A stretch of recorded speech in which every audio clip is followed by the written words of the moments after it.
Estamos iniciando hoje um ciclo de conferências para comemorar o centenário de acadêmicos.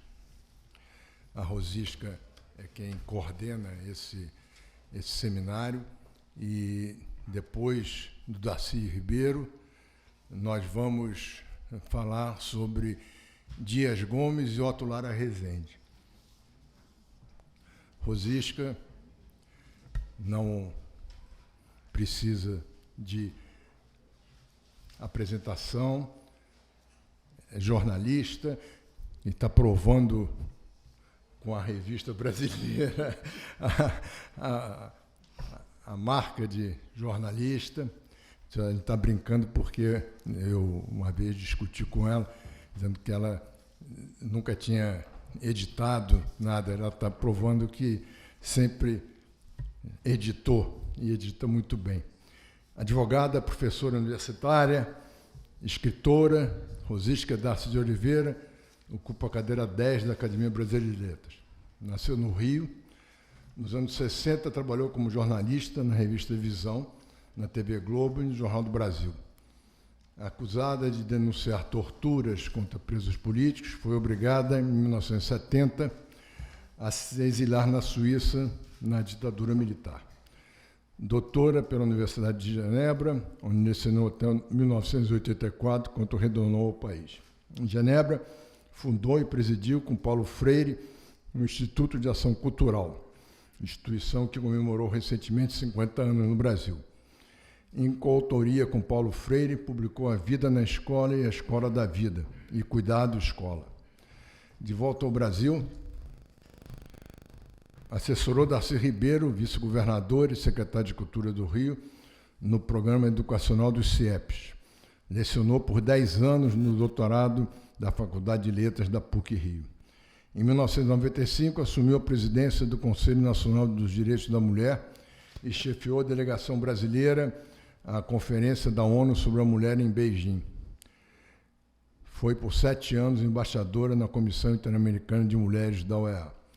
Membro do Conselho Assessor sobre a Mulher e Desenvolvimento do BID e consultora da Unesco sobre o tema A Emergência do Feminismo na Cultura. Integrante do painel sobre Educação para o Desenvolvimento Sustentável da Unesco e do painel mundial para a Democracia, presidido pelo secretário-geral da ONU, Boutros Ghali. Na ocasião. Fundadora e diretora por 12 anos do Centro de Liderança da Mulher no Rio de Janeiro, projeto apoiado pelo Banco Interamericano de Desenvolvimento. Vice-presidente de Cultura da Associação Comercial do Rio de Janeiro, presidiu o Conselho Empresarial de Educação. É membro do Conselho Científico do Museu do Amanhã e da Casa Firjan. Foi colunista do Estado de São Paulo e da página Opinião de O Globo. É membro do PEN Clube. Recebeu, entre outras condecorações, a Medalha do Rio Branco por serviços prestados à nação, a Medalha Tiradentes por serviço ao Rio de Janeiro.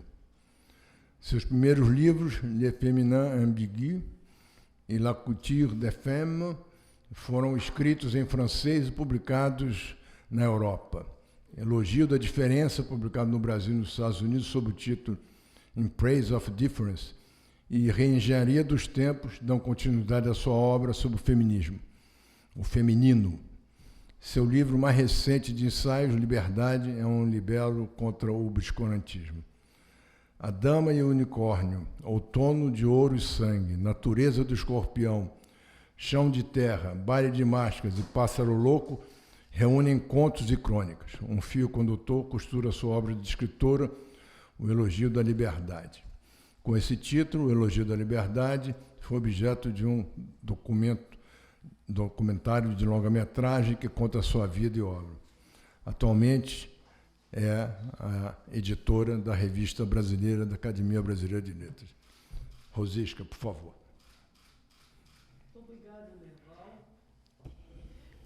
É estranho que eu esteja falando num ciclo que eu mesmo estou coordenando e, ao mesmo tempo, não é nada estranho, porque Darcy Ribeiro é alguém que me é não só muito querido, mas extremamente familiar, uma vez que eu tive o privilégio de trabalhar com ele. Quero dizer que essa minha palestra é dedicada a uma pessoa que está aqui, é dedicada a Cláudia Zarvos, que foi uma companheira de vida do Darcy por muitos anos e que viveu junto comigo esses anos em que nós convivemos. Bom, não preciso dizer que Darcy não cabe numa palestra. Darcy mal coube em uma vida. Inconformado com isso, ele escreveu romances. Porque, como nós sabemos bem, a literatura é uma forma de revolta contra as limitações de um tempo de vida, né, que não controlamos, né? E temos uma vida só para viver e, ao mesmo tempo, sonhamos muitas. O remédio para isso é a literatura, né? Quem vai falar com vocês também, aqui sou eu, que falo de várias memórias. Falo como leitora de Darcy, muito influenciada por ele, como assessora e, sobretudo, como amiga. Ao longo de muitos anos de convivência, quantas vezes eu ouvi Darcy dizer que bom estar vivo, que bom estar vivo. Isso era... Ele repetia essa frase como um mantra, assim como se isso afastasse as mágoas, as decepções, que não foram poucas, né? Darcy gostava da vida. Gostava muito. Em troca, a vida lhe deu um destino luminoso, uma trajetória aventurosa, às vezes perigosa, mas sempre vivida com muita alegria. A alegria de um arlequim. Darcy sempre me pareceu, sempre foi para mim, um personagem arlequinal. Um menino mineiro, de Montes Claros, que não se conformava porque não conhecia o mar. Juntou-se com um outro menino, chamado Pet, que eu cheguei a conhecer porque acompanhou Darcy vida fora, e juntos jogaram azul de metileno na caixa d'água da cidade, para ver correr o mar das torneiras e na água da banheira. Só que a água azul correu também nos filtros e na água que se bebia. Eles inventaram o que lhes parecia ser o mar. Não tinham mar, inventaram o mar. Há tanto do Darcy nessa história, né? Recentemente, em uma entrevista, me perguntaram que ideia genial eu gostaria de ter tido. E eu, pensando nele, respondi: a invenção do mar. Porque isso é uma história extraordinária, que alguém queira inventar um mar para si, não é? Bom, nessa palestra eu não vou me preocupar com o que, na minha opinião, poderia ser o seu melhor livro ou o seu trabalho mais importante. Eu tenho claro e posso afirmar que a melhor obra de Darcy foi ele mesmo.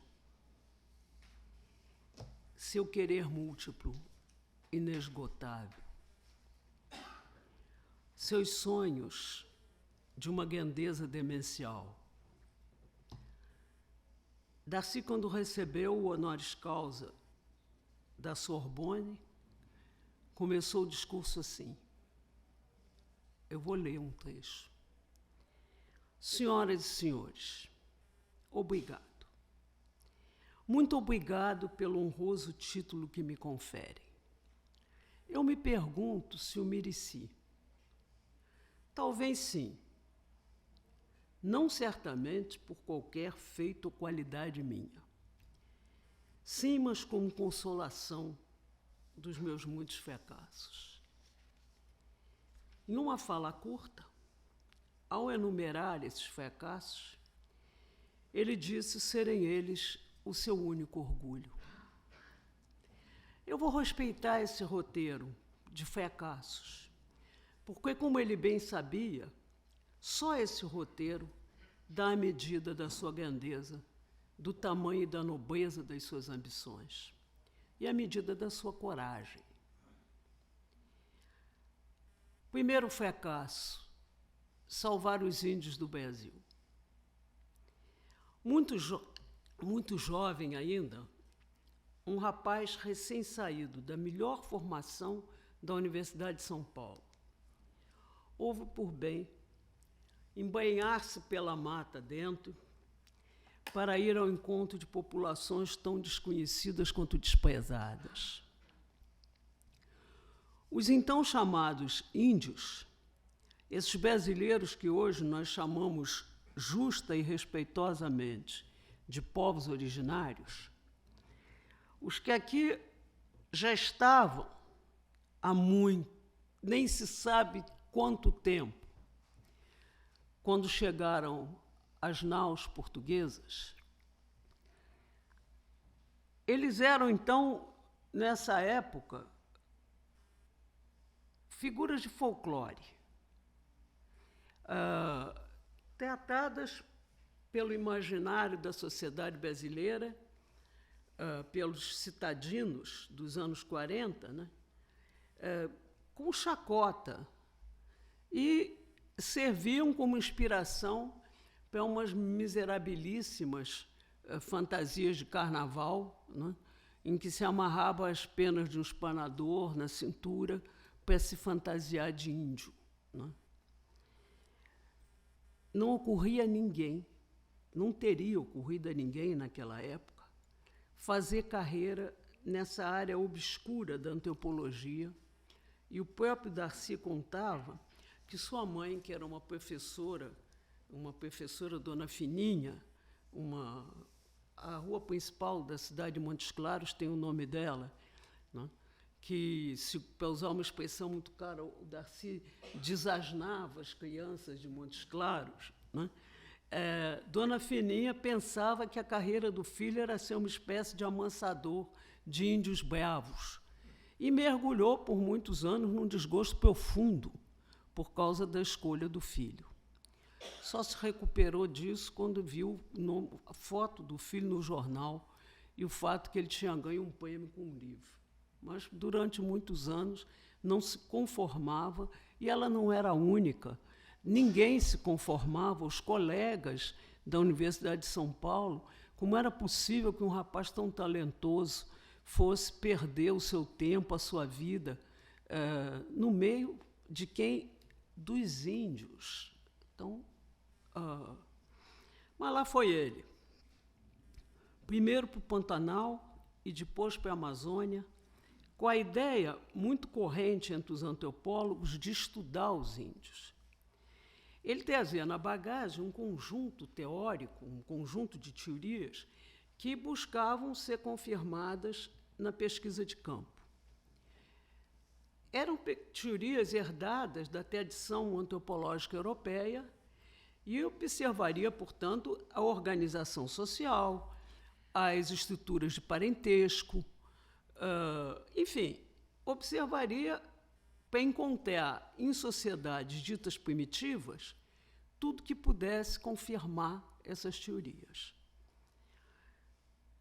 Aquelas pessoas estavam destinadas a ser objetos, para ser olhados e anotados de fora, com a mais olímpica indiferença, com os olhos de quem, em São Paulo, adquirira os conhecimentos originários de Paris.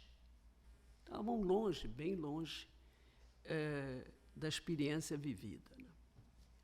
Anos depois, Darcy escreveria páginas magníficas sobre a paixão pela floresta que tomou conta dele e que o ocupou por inteiro.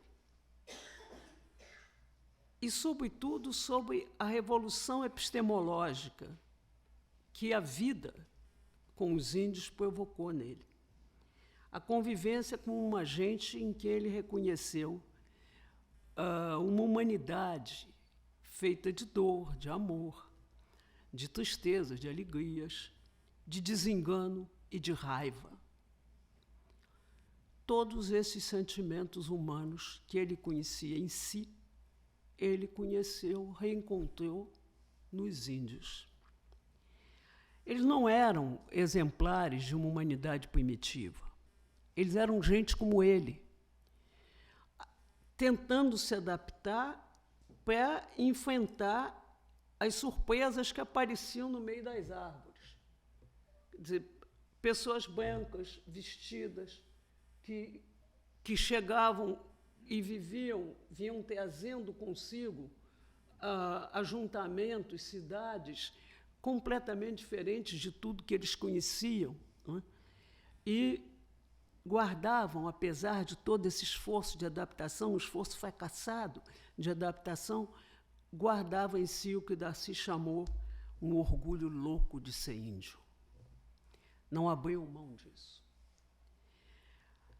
Nesses textos, ele pergunta-se por que ele ficou lá por uma década. 10 anos ficou entre os índios. E responde, eu acho que eu gostava mesmo, era de ficar ali, vendo, encantado,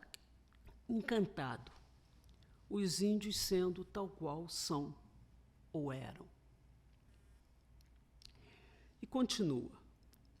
A Índia que tensa um reles cesto de carregar mandioca, coloca no seu fazimento 10 vezes mais zelo e trabalho do que seria necessário para o cumprimento de sua função de utilidade.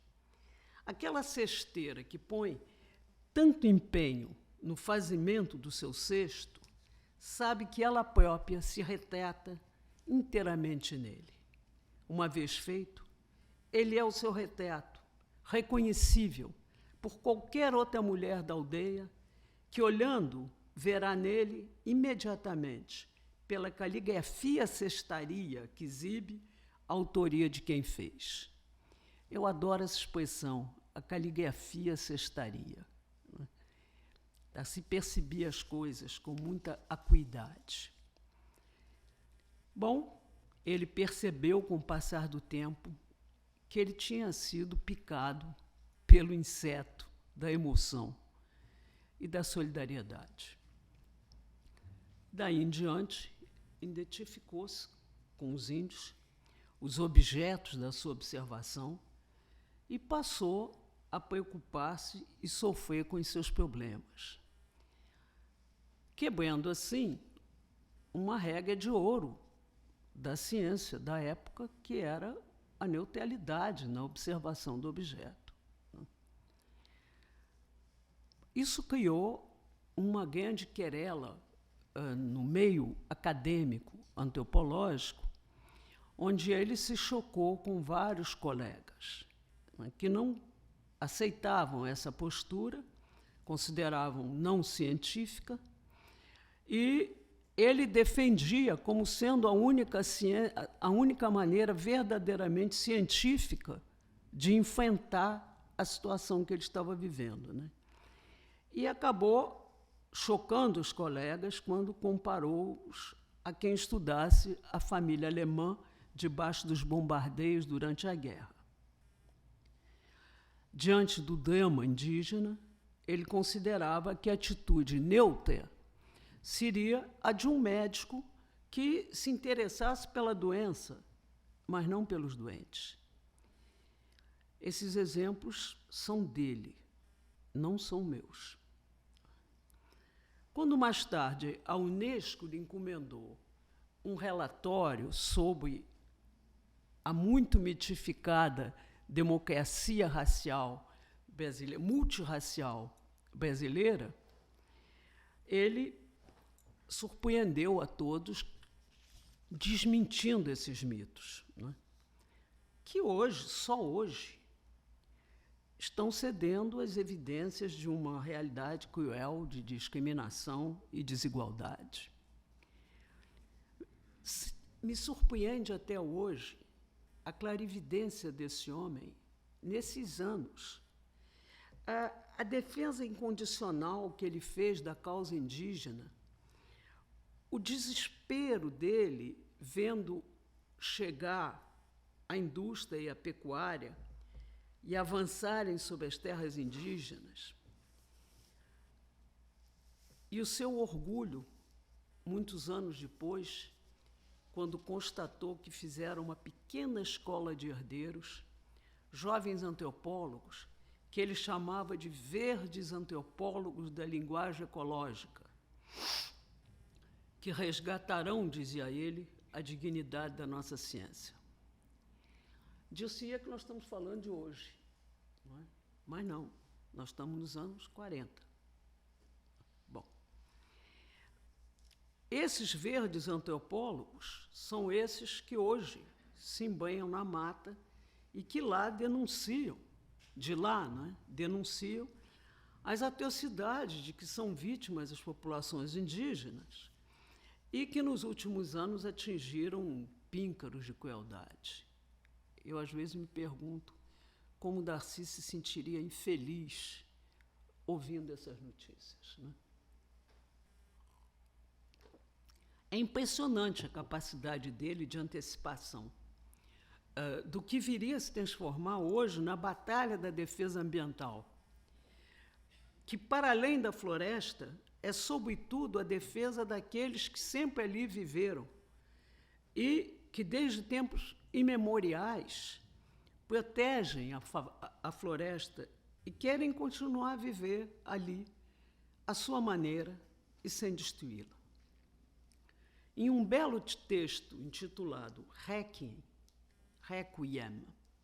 ele escreveu: deixe-me recordar que as florestas tropicais úmidas, com sua massa prodigiosa de vida, animal e vegetal, habitada por povos morenos, armados com um saber de experiência feita, de um imenso gozo de viver e de uma alegria espantosa, vão se convertendo em obsolescências num mundo caduco, cego para a vida, para o humano e para a beleza. Estamos diante de um processo aparentemente irreversível de liquidação, em prazo breve e previsível, das bases da vida humana numa imensa província da Terra. Os assaltos contra a floresta amazônica são assaltos contra a vida no planeta. É impressionante. Não é? É impressionante. Não é? Isso é que eu chamo um poder de antecipação, uma lucidez, uma clarividência rara.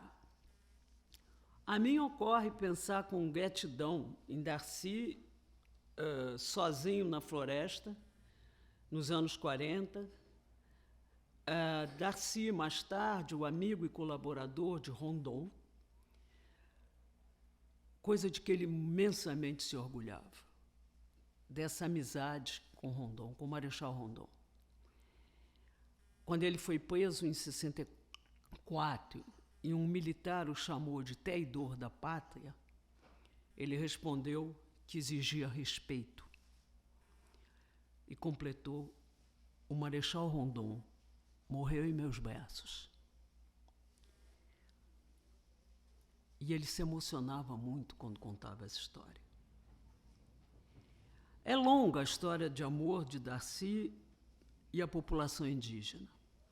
Um amor correspondido, que pode ser condensado em uma pequena história que Darcy contou. Muitos anos já tinham se passado. Foi quando Darcy, no meio do exílio, voltou ao Brasil subitamente para operar um câncer no pulmão, que na época era praticamente sinônimo de morte. Ele voltou ao Brasil para morrer.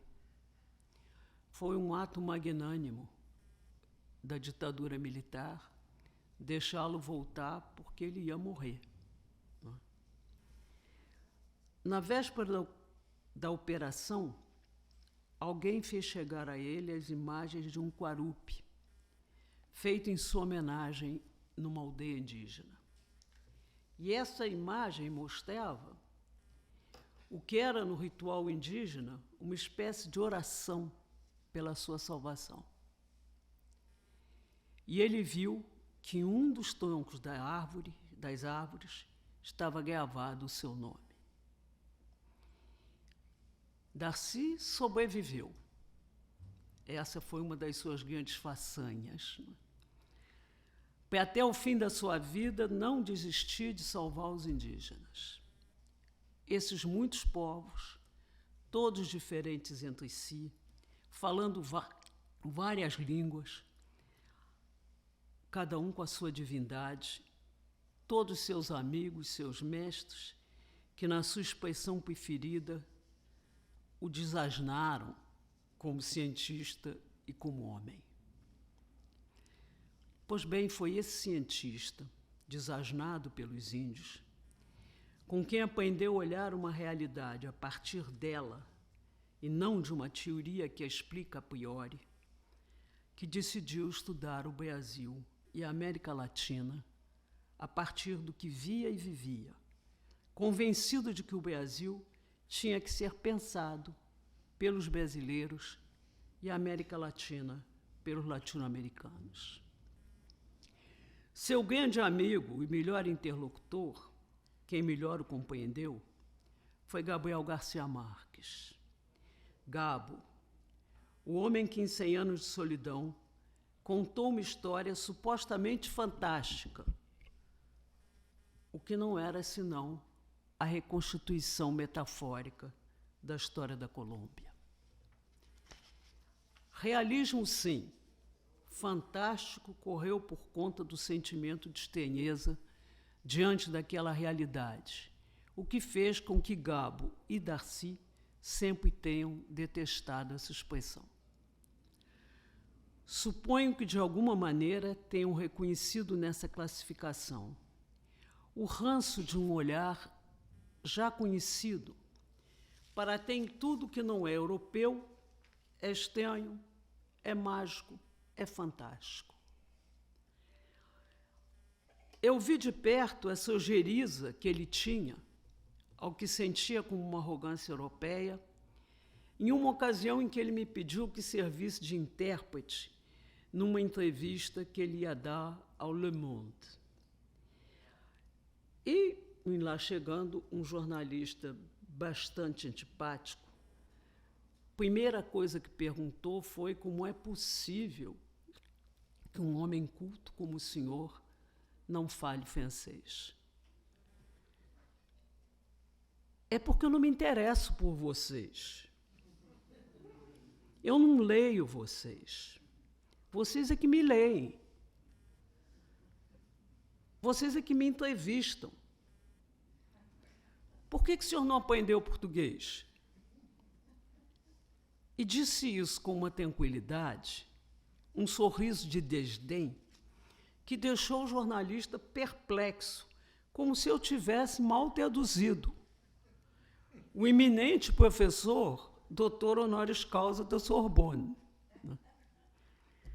Não se tratava de uma provocação ou de um nacionalismo barato, mas era a expressão de uma vigilância que o fazia surpreender o mínimo traço de colonialismo cultural.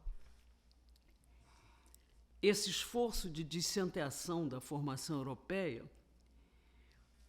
que ele recebera, e bem, na Universidade de São Paulo, Darcy foi um aluno brilhante da universidade, está na base de um dos seus mais importantes trabalhos científicos, que é o processo civilizatório.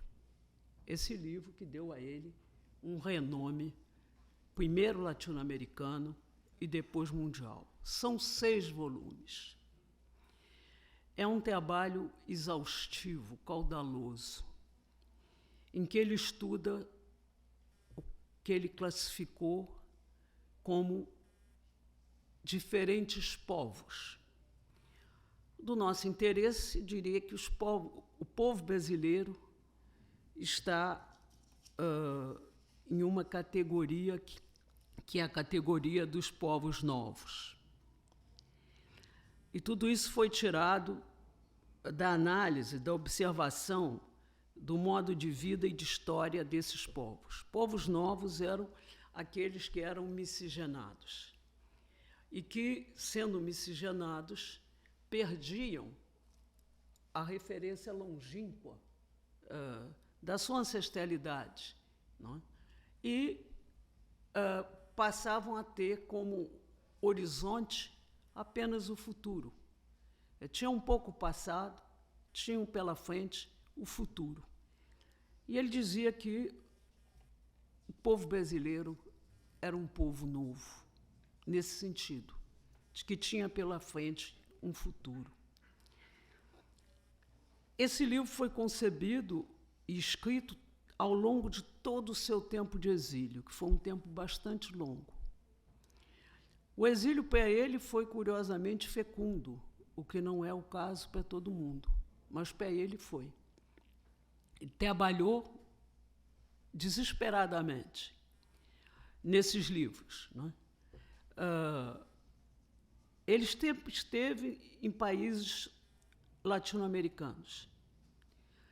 Portanto, não saiu dessa esfera de vida, de pensamento latino-americano.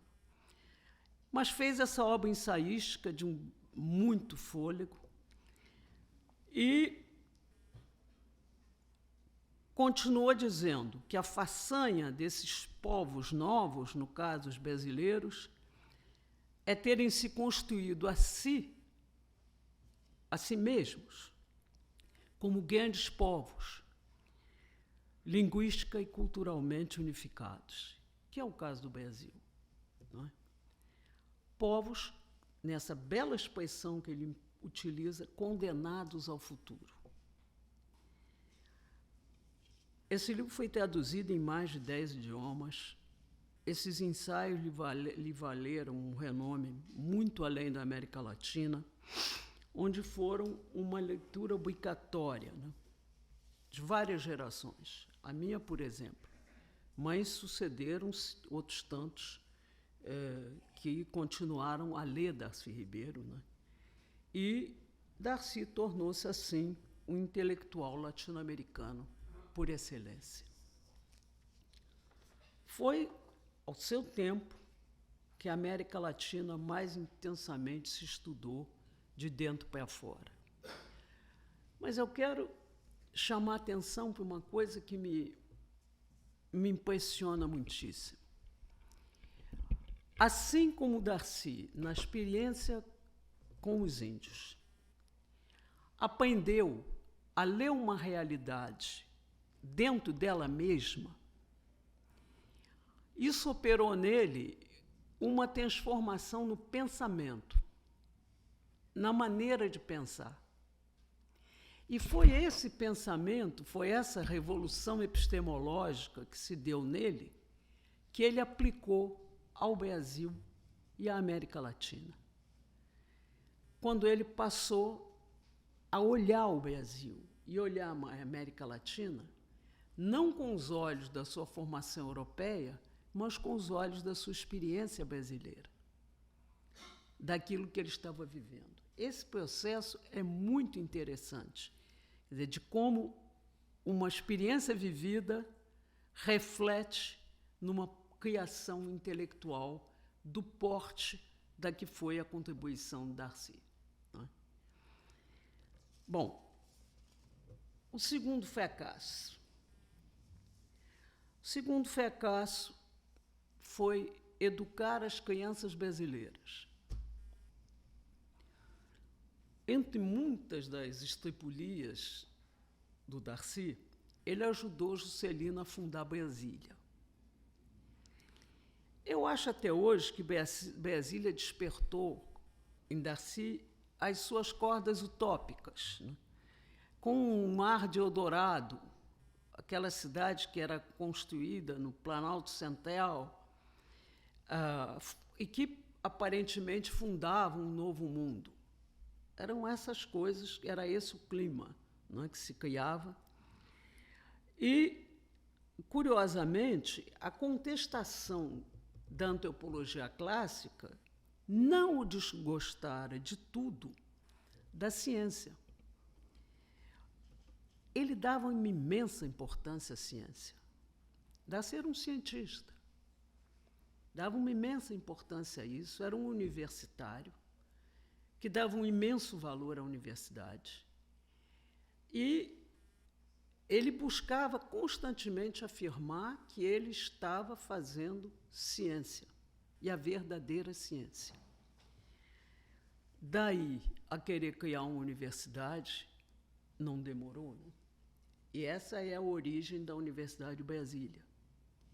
Ele conseguiu convencer, a duras penas, o presidente Juscelino Kubitschek de dar aquele novo Brasil, que supostamente nascia ali, né, uma universidade que fosse capaz de pensar o Brasil a partir dele mesmo.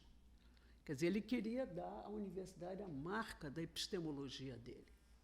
E criou todo um programa para ser executado nessa perspectiva de implantar uma geração que pensasse o Brasil com os olhos daqui, com os conhecimentos adquiridos aqui, com a pesquisa feita sobre o Brasil. Bom,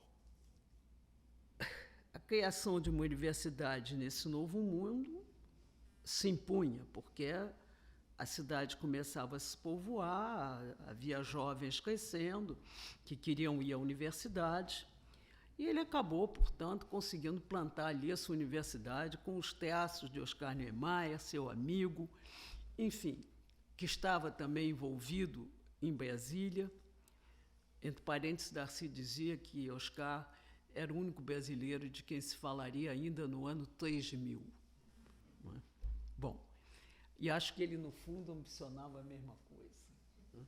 Bom, mas criou a universidade e dela disse: nosso propósito era plantar na capital federal a sede da consciência crítica brasileira, que expressasse as potencialidades do Brasil de se tornar uma civilização própria. Universidade de Brasília, o lugar de gestação pelos melhores cérebros de uma visão brasileira do Brasil. Bom, Darcy sempre foi obcecado pela formação da juventude. Criar uma geração que, ao sucedê-lo, honrasse suas premissas teóricas. Ele aplicou à universidade e à construção de saberes o princípio antropológico do conhecimento por dentro. Apresentou o Brasil à juventude como um desafio, como uma tarefa, nada mais, nada menos do que serem herdeiros e descobridores de uma civilização própria. O Darcy acreditou sempre que o Brasil era uma civilização em si.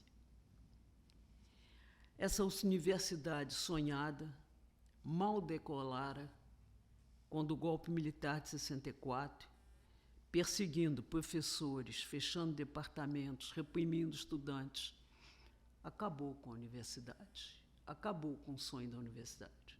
Não fechou, mas desfigurou-a completamente. Lá ficou uma universidade que poderia ter sido e que não foi, e que ele sonhou, e que se mantém hoje com alta qualidade. Isso se deve ao esforço dos professores que, após a redemocratização, pouco a pouco, a reconstruíram. Mas não se falará com um estudante da Universidade de Brasília, ainda hoje, que não evoque o nome de Darcy Ribeiro. Todos sabem muito bem o que se passou ali e a quem eles devem ter essa universidade para estudar. Não é? Antes desse desastre, Darcy tinha sido ministro da Educação do governo João Goulart. e foi também seu último chefe da Casa Civil, antes do golpe de 64. E aqui é um capítulo muito interessante, porque quando ele diz salvar as crianças brasileiras, né, ele começa aqui, quando era ministro da Educação, criando uma coisa que se chamava o PNE, que é o Plano Nacional de Educação, para alfabetizar, o Plano Nacional de Educação para escolarizar todas as crianças no país. E o Plano Nacional de Alfabetização, o PNA, para alfabetizar os adultos analfabetos, sobretudo no campo. E é aqui que o destino dele se encontra com o do Paulo Freire. Paulo Freire comandou o PNA, o Plano Nacional de Alfabetização, com apoio nas ligas camponesas, num campesinato. Né? E essas duas figuras, Darcy e Paulo, marcaram profundamente não só a história do Brasil, mas a história da educação no Brasil. É curioso porque havia um terceiro personagem envolvido na formação dele, que foi Anísio Teixeira. Anísio Teixeira, ele dizia dele, ele e Rondon são meus alter egos, meus heróis, meus mártires, enfim, meus missionários. Eram as expressões que ele usava para caracterizar esses dois personagens, né? E esses eram, digamos assim, o símbolo das duas causas prediletas dele, que eram a proteção dos índios e a educação do povo. Ele conheceu Anísio Teixeira numa época em que o Anísio não dava a mínima bola para ele. Anísio tinha por ele um sublime desprezo, usando a expressão dele. Considerava que ele era o ajudante de uma espécie de Anchieta fardado, que era como ele se referia ao Marechal Rondon. Não acreditava em índio, desprezava, achava que aquilo era uma população que não tinha a menor importância, uma causa que não tinha a menor importância. Mas quando começou a ouvir o Darcy falar numa ciência brasileira, na criação de um programa imenso de recuperação das crianças, os dois acabaram ficando amigos inseparáveis, né? Se entenderam muitíssimo bem e Darcy passou a ter como inspiração a visão da escola de Anísio Teixeira. E foi no Rio de Janeiro que, como vice-governador de Leonel Brizola, ele retomou a aventura educativa, né? Os CIEPs, a imagem e a semelhança das grandes escolas públicas criadas pelo Anísio Teixeira, suficientemente numerosos e bem-sucedidos para que não pudessem ser desmantelados. Ele dava sempre como exemplo o Instituto de Educação no Rio de Janeiro, que ele dizia que o Instituto de Educação foi feito na época, custou mais caro que todos os CIEPs somados. E foi por isso que não foi destruído, porque era uma escola poderosa demais para ser destruída. E eu ouvi essa história sempre com muito prazer, como antiga normalista que sou, formada no Instituto de Educação, né? Então, quando ele começou a pensar os CIEPs, para minha grande surpresa, ele me chamou para trabalhar com ele. E, a partir daqui, eu falo mais de memórias vividas do que aquilo que eu posso ter sabido lendo Darcy, ouvindo ele falar do passado. Eu dou um testemunho ocular e vivido do que foi esse período, não é? Eu já o havia conhecido em Genebra no começo dos anos 70, na casa do acadêmico recentemente falecido Sérgio Paulo Rouanet. E lá, Sérgio e ele eram grandes amigos, e lá nós nos tornamos também amigos. Eu voltei a ouvir a voz dele em 73, quando ele me telefonou de madrugada, muito aflito, muito nervoso, dizendo: vá a Cruz Vermelha e mande a Cruz Vermelha para o Chile, porque houve um golpe de Estado sangrento que estão matando todo mundo na rua. Mande a Cruz Vermelha com a maior urgência. Me deu essa tarefa. Bom, coisa que eu tentei cumprir e consegui, felizmente, da melhor maneira possível. Mas foi quando eu ouvi de novo a voz do Darcy. Eu não vou esquecer nunca dessa voz, da angústia com que ele me disse isso no meio da noite. Né? Bom, ele me chamou para trabalhar com ele. E eu, então, fui assessorá-lo. Né? Uma tarefa que ele me deu, logo no começo, que esteve na origem dos CIEPs, foi descobrir nas favelas o que preocupava as mulheres faveladas. Que eu fosse conversar com as mulheres faveladas para saber o que as preocupava. E eu trouxe de lá 2 respostas nítidas, absolutamente nítidas. Escola de tempo integral para os filhos, porque as crianças eram expelidas da escola com mais ou menos 14, 15 anos, só entravam para o serviço militar com 18 anos e, nesses 4 anos, eram abocanhados pelo tráfico. Bom, daí nasceu a escola de tempo integral, que era o CIEPs. E a outra demanda era a luz nas favelas, para impedir que as jovens meninas fossem estupradas, porque era a coisa mais comum e corrente já naquela época. Daí nasceu o programa Uma Luz na Escuridão, quando se iluminou as favelas do Rio de Janeiro. Bom, a aventura do CIEPs foi absolutamente épica. Quer dizer, foi uma construção relâmpago, com Oscar Niemeyer à frente, tentando colocar de pé aquele sonho maior que ele, do Darcy, não é? E foram construídas 170 e tantas escolas e ainda sobraram 111 que estavam em vias de construção e mais não sei quantos terrenos, talvez 100 terrenos já desocupados. Era para ter sido o maior programa daqui.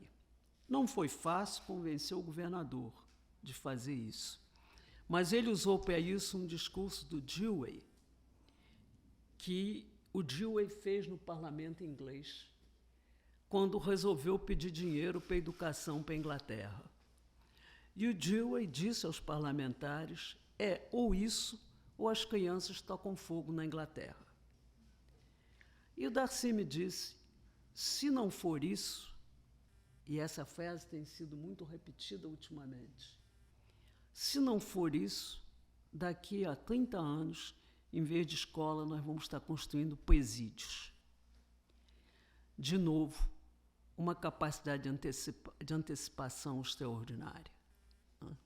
Bom,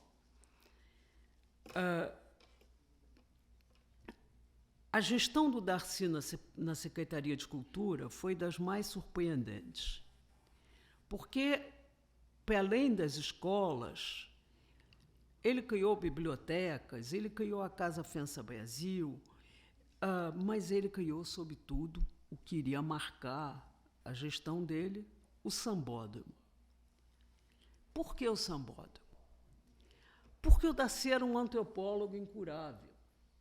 E ele olhou para o Rio de Janeiro e foi direto ao ponto de onde estava uma essência da cultura carioca, da cultura do Rio de Janeiro. E essa essência era o carnaval. Então, a aproximação que ele fez da população, para que a população pudesse se exprimir, foi o sambódromo.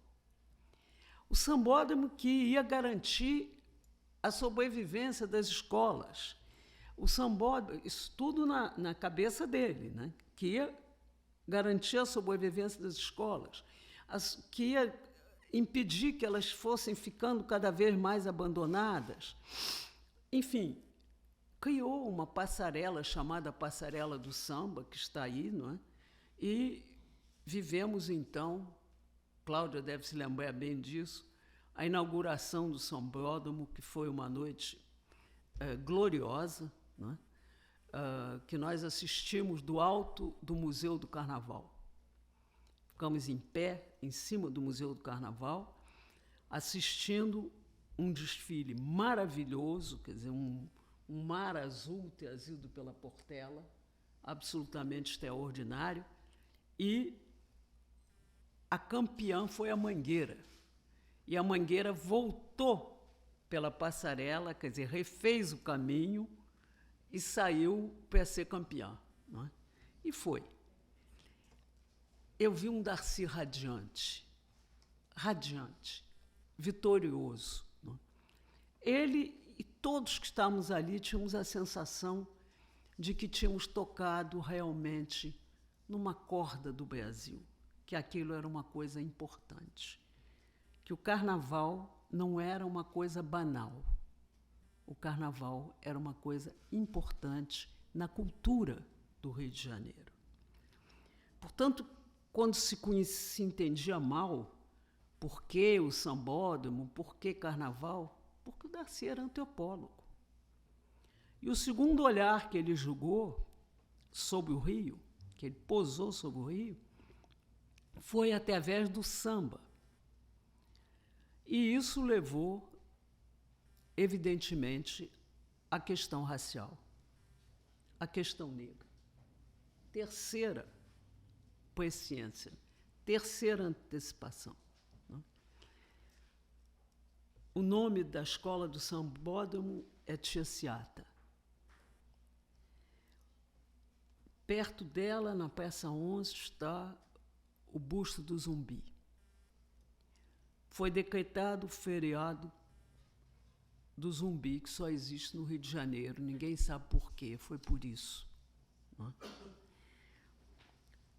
Ele via as escolas de samba, na sua origem, como uma fala do povo sobre si mesmo. E dizia com muita tristeza: o Brasil queimou os negros como queima carvão. O que era uma visão lúcida do horror da escravidão. Promoveu uma homenagem extraordinária a Clementina de Jesus no Teatro Municipal do Rio de Janeiro, que era o lugar da cultura clássica. Promoveu isso. E foi derrotado nas eleições para o governo. Eu relato um episódio do dia da eleição. Darcy foi almoçar na minha casa. Eu moro muito longe do Rio, muito longe do centro do Rio, para não ouvir os fogos comemorando o aniversário. Ele suportou muito mal essa derrota. Era um Darcy tristíssimo, que ria, como ele ria sempre, mas os olhos não riam. Ele intuiu o que ia acontecer, e que aconteceu. O governo seguinte desfigurou os CIEPs. Fracasso. Agora eu paro de falar dos fracassos e, muito rapidamente, porque eu estou chegando ao fim, eu vou falar do que o trouxe a Academia Brasileira de Letras, ou seja, a experiência da ficção. Dizia ele: se na minha obra existe algo que representa a sabedoria, não está nos meus ensaios. Nos meus ensaios científicos, está nos romances.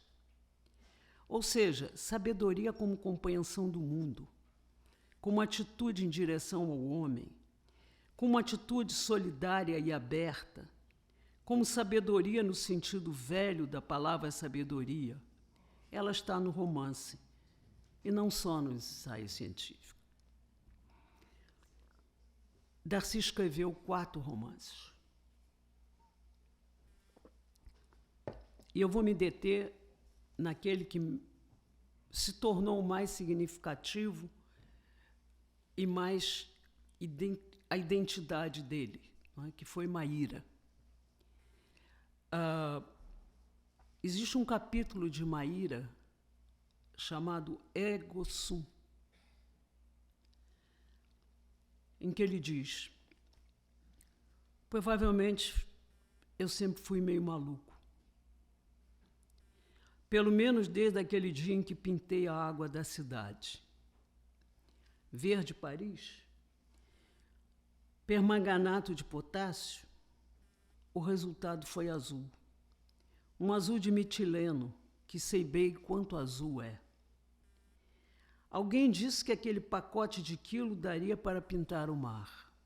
Veneno? A água do reservatório dos encanamentos?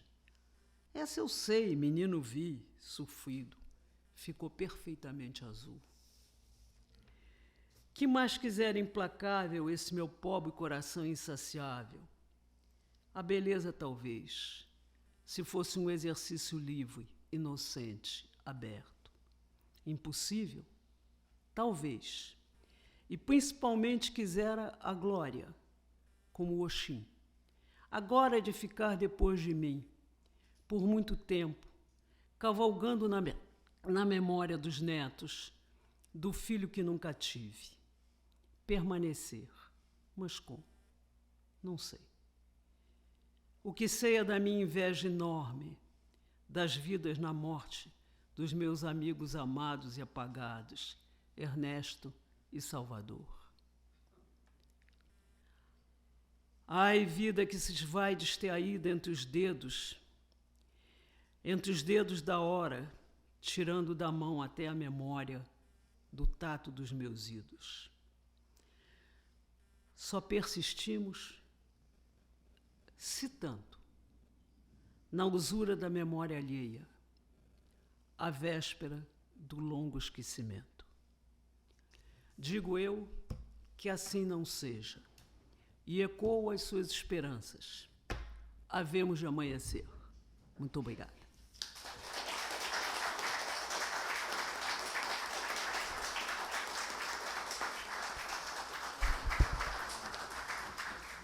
Obrigado, Rosisca, por essa sua fala do Darcy Ribeiro, que realmente foi uma figura única na história brasileira. Eu conheci Darcy na sua fase política, quando o Brizola, no exílio em Lisboa, se preparava para voltar e criou o PDT, porque o PTB tinha sido tirado dele pelo Golbery para dar para Ivete Vargas, na tentativa de esvaziar o Brizola. E vários jornalistas, entre eles eu, fomos a Lisboa ouvir o Brizola e conversar com ele sobre os planos futuros. E o Darcy estava lá. Eu já conhecia o Darcy, mas dessa vez foi a coisa mais longa, o encontro mais longo que eu tive com ele. E foi muito engraçado, porque ele interpretava toda a legislação eleitoral que tinha sido feita com brechas para o Brizola. Às vezes não existiam essas brechas. E a gente ficava dizendo, não, mas não é assim o artigo tal. E ele não ligava para o artigo, não ligava. Ele queria que o Brizola voltasse, né? E foi muito engraçado essa coisa. E o Brizola acreditava nele completamente. Então, acho que o Darcy, o CIEPS, por exemplo, é uma das amarguras, porque eu fui contra o CIEPS, achava que o CIEPS era uma coisa eleitoreira, uma coisa... e realmente, se tivesse sido continuado, a gente estaria em outra situação. Esse entendimento do futuro que está nas crianças brasileiras é o que falta a nós desde então, né? E com relação a esse anseio de imortalidade do Darcy, como ele era muito engraçado, inteligente, ele dizia que nós somos imortais aqui na Academia Brasileira porque todo novo acadêmico é obrigado a repetir o nosso nome e contar a nossa história. Então, nunca a gente vai morrer, porque todo mundo vai ser obrigado a ouvir as nossas histórias eternamente. Então, muito obrigado, Rosisca, e começamos bem. Então, aqui, anuncia. Tá. Lembrando que na chegada de Brizola ocorreu uma chuvarada dos diabos, hein? Uma chuvarada, meu camarada. Pois é, na chegada do Brizola, choveu muito.